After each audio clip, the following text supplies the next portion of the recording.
Hi, hello everyone. Welcome back to my channel. Channel first time பார்க்குறவங்க subscribe பண்ணி பாருங்க and my subscribers ஒரு like போட்டு பாருங்க. எனக்கு ஒரு பூஸ்ட் அப் இருக்கும். நான் என்னுடைய ஃபர்ஸ்ட் பல்க் ஆர்டரை எப்படி பிளான் பண்ணி பண்ணேன் அப்படிங்கறத நான் இந்த வீடியோல எக்ஸ்பிளைன் பண்றேங்க. பிகினர்ஸ்க்கு யூஸ்ஃபுல்லா இருக்கும்ங்கறதுக்காக தான் இந்த லாங் வீடியோ போட்டுருக்கேன். பேக் பண்ணும்போது அப்படியே போட்டுறலாம் அப்படினு சொல்லிட்டு தான் பேக் பண்ற வீடியோ எடுத்துர்க்கேன். வீடியோ ஸ்டார்டிங்ல காமிச்சிருக்க மாதிரி MDF போர்ட்ஸ்லாம் பெயிண்ட் பண்ணி வச்சுக்கோங்க. ரப்பர் பேண்ட்ஸ்ல அட்டாச்சர் வச்சு க்ளூ போட்டு ஒட்டிருங்க. ஒட்டி காய வச்சிருங்க. நல்லா ட்ரை ஆகட்டும். அதுக்கப்புறமா ஜிம்காஸ் மேக் பண்ணுறதுக்கு ஜிம்கா பேஸில் த்ரெட் வந்து ரேப் பண்ணி வச்சுக்கோங்க. அதுக்கப்புறமா வந்து நீங்கள் டிசைன் பண்ண ஸ்டார்ட் பண்ணுங்கள். ஏன் அப்படின்னா பல்காக மேக் பண்ணும்போது நம்ம இந்த மாதிரி பிளான் பண்ணி பண்ணால் தான் ஈஸியாக வந்து நம்ம ஒர்க்கை முடிக்க முடியும். நம்ம ப்ராடக்டோடைய குவாலிட்டி செக்கும் காமிச்சிருக்கேங்க.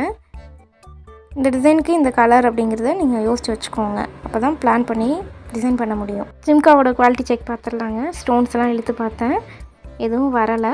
ஜிம்கா ஆட்டி பார்த்தேன், கலண்டு வரலை. கை தாங்க வலிச்சுது. த்ரெட் ரேப் பண்ணி வச்சுருக்க ஜிம்காவில் ஹெட்பின் அப்புறம் பீட்ஸ் எல்லாம் போட்டு ரெடி பண்ணிவிட்டு அதுக்கப்புறமா வந்து நீங்கள் ஸ்டோன்ஸ் ஓட்ட ஸ்டார்ட் பண்ணுங்கள். அதுக்கு முன்னாடியே ஸ்டார்டிங்கில் காமிச்சிருந்தேன் இல்லைங்களா, MDF போர்டில் வந்து ஸ்டட் பைஸ் ஒட்டி வச்சுருந்தேன். அதை வந்து டிசைன் பண்ணிடுங்க. அது காமிச்சிட்ருக்கோம். ஸோ உங்களுக்கு ஈஸியாக வந்து ஒர்க் வந்து ஸ்பீடாக முடிஞ்சிடும். அதை ரெடி பண்ணி வச்சுட்டிங்கன்னா அதுக்கப்புறம் நீங்கள் அதை டிசைன் பண்ணிவிட்டு கீழே இருக்க ஜிம்காவை ரெண்டையும் அட்டாச் பண்ணிக்கலாம். பல்க் ஆர்டருங்கிறாலே இது இந்த பல்க் ஆர்டர் வந்து எங்கே போகுது அப்படின்னு யோசிக்கிறீங்களா?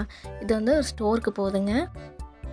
ஜிம்காஸ்லாம் கார்டில் போட்டுட்டு நான் வந்து காமிச்சிருக்கேங்க. உங்களுக்கு எந்த ஜிம்கா பிடிச்சிருக்குன்னு சொல்லுங்கள். நான் வந்து பல்க் ஆர்டர்ஸ் தான் மேக் பண்ணி தருவேனா, இல்லைங்க சிங்கிள் பீஸ் வேணும்னாலும் மேக் பண்ணிக்கலாங்க. கலர்ஸ் எல்லாமே கஸ்டமைஸ் பண்ணிக்கலாங்க. மேலே இருக்க வாட்ஸ்அப் நம்பருக்கு DM பண்ணுங்கள். ரீசெல்லர் ஸ்டோர் ஓனர்ஸ் பார்த்துட்ருக்கீங்கன்னா உங்களுக்கு இந்த மாதிரி ஜிம்காஸ் வேணும் தேடிட்டுருக்கீங்கன்னா DM பண்ணுங்கள். இந்த மாதிரி ஜிம்காஸ் மேக் பண்ணுற வீடியோஸ் வேணும்னாலும் கமெண்ட்டில் சொல்லுங்கள், நான் மேக் பண்ணி போடுறேங்க. நெக்ஸ்ட்டு ரப்பர் பேண்ட்ஸோடைய குவாலிட்டி செக் பார்த்துடலாங்களா. ஸ்டோன்ஸ்லாம் இழுத்து பார்த்தேங்க. ரப்பர் பேண்டே நல்லா இழுத்து பார்த்தேங்க. நல்லா தான் இருக்குது, குவாலிட்டியே சூப்பராக இருக்குது. ரப்பர் பேண்ட் மேக்கிங் வீடியோஸ்லாம் வந்து 12 days 12 ரப்பர் பேண்ட்ஸ்ன்ற சேலஞ்சில் போட்டிருக்கேங்க. செக் பண்ணி பாருங்கள். ரப்பர் பேண்டை இழுத்து பார்த்தேங்க, குவாலிட்டியாக தான் இருக்குது. குட்டி ஸ்டோன்ஸ்லாம் தான் விழுகும்னு சொல்லுவாங்க. இந்த ரப்பர் பேண்டையும் நான் இழுத்து பார்த்தேங்க, ஸ்டோன்ஸ் விழுகலை. ரப்பர் பேண்ட் மேக்கிங்க்கு ரப்பர் பேண்டில் அட்டாச்சர் போட்டு நல்லா ஒட்டி காய வச்சுருங்க. அதுக்கப்புறமா இதுலேயும் அதே மாதிரி தான் டிசைன்ஸ் வந்து யோசிச்சுட்டு அதுக்கப்புறமா டிசைன் பண்ண ஸ்டார்ட் பண்ணுங்கள். ஏன்னா நம்ம நிறைய டிசைன் பண்ணும்போது கன்ஃபியூஸ் ஆகிடுவோம். ஒவ்வொரு டிசைனுமே யோசித்து டிஃப்ரெண்ட்டாக டிசைன் பண்ணுங்கள்.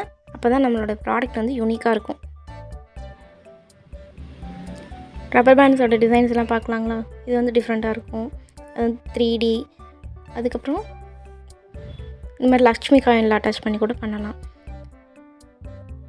டிசைன்ஸில் ஏதாச்சும் டவுட் இருந்துச்சுனாலும் கமெண்ட்டில் கேளுங்க. ரப்பர் பேண்ட் மேக் பண்ணும்போதும் ஜிம்கா மேக் பண்ணும்போதுமே நான் யோசிச்சிட்டேன் காம்போ செட்டாக வச்சு டிசைன் பண்ணலாம் அப்படின்ட்டு சேம் கலர்ஸ் வந்து யூஸ் பண்ணியிருக்கேன். ஸோ அதை நம்ம வந்து காம்போ செட்டாக கூட இன்ட்ரோ கொடுக்கலாம். இந்த ரப்பர் பேண்ட் வந்து ரோஸ் மாதிரியே இருக்கும், நீட்டாக அழகாக இருக்கும். இது வந்து குட்டி ஸ்டட்ஸு கிட்ஸ் யூஸ் பண்ணுற மாதிரி வேணும் அப்படின்னு சொல்லி கேட்டிருந்தாங்க. ஸ்டோரில் என்னென்ன கேட்டிருந்தாங்கன்னா 12 ஜிம்காஸு, அதுக்கப்புறம் 12 ரப்பர் பேண்ட்ஸ், அப்புறம் கிட்ஸ் யூஸ் பண்ணுற மாதிரி இந்த மாதிரி குட்டி ஸ்டட்ஸ் வேணும் அப்படின்னு சொல்லி கேட்டிருந்தாங்க. இதுவும் வந்து 12 பீசஸ் கேட்டிருந்தாங்க. ஐ திங்க் இந்த வீடியோ வந்து பிகினர்ஸ் யூஸ்ஃபுல்லாக இருந்திருக்கும்னு நினைக்கிறேன். எப்படி வந்து ஆர்டர்ஸ் வந்து மேக் பண்ணலாம் அப்படின்னு சொல்லிட்டு. இந்த டிசைன்ஸ்லாம் நல்லா இருக்கான்னு கமெண்ட்டில் சொல்லுங்கள். நேரம் என்னோடய வீடியோஸ் பொறுமையாக பார்த்ததுக்கு ரொம்ப தேங்க்ஸ். ஏதாச்சும் டவுட் இருந்தாலும் கேளுங்க. இந்த வீடியோ பிடிச்சவங்க ஒரு லைக் போடுங்க, சப்ஸ்கிரைப் பண்ணிக்கோங்க. உங்கள் ஃப்ரெண்ட்ஸ் யாராச்சும் இந்த மாதிரி மேக் பண்ணிகிட்ருக்காங்க, அவங்களுக்கு தேவைப்படுதுன்னா சென்ட் பண்ணி விடுங்க. தேங்க்யூ ஃபார் வாட்சிங்.